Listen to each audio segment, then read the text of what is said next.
है मिलना कहाँ, बेटी चली ससुराल।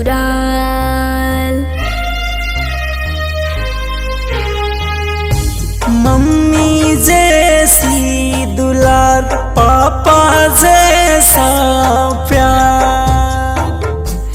अब है मिलना कहाँ, बेटी चली ससुराल।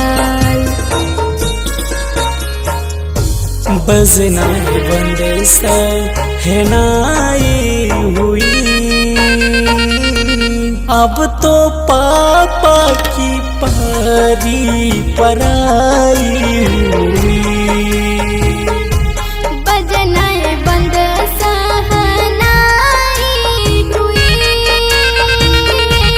अब तो पापा की परी पराई हुई।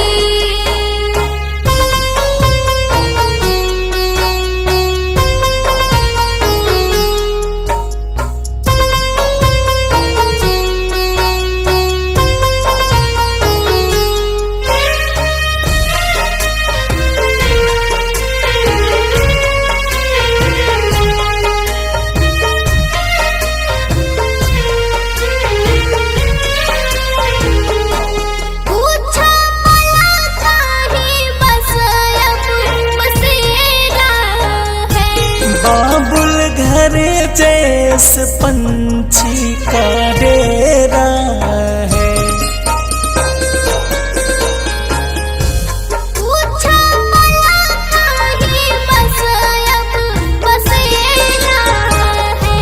बाबुल घर जैसे पंछी का डेरा है। रस्मों की कसमें वो खाई हुई, अब तो पापा की परी पराई हुई। बजना बंदे से है नाई हुई, अब तो पापा की परी पराई हुई।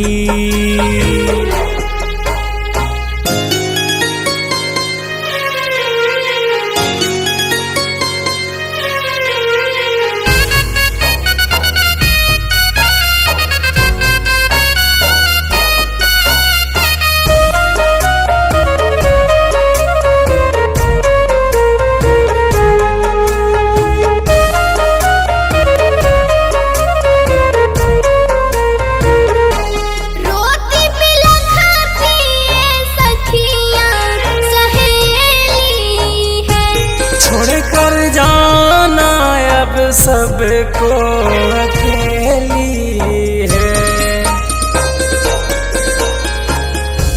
रोती बिलखती अब सखियां सहेली है। छोड़कर जाना अब सबको अकेली है। चांद जैसी मुखड़ा छुपाई हुई, अब तो पापा की परी पराई हुई। बजना बंदे से है नाई हुई, अब तो पापा की परी पराई हुई।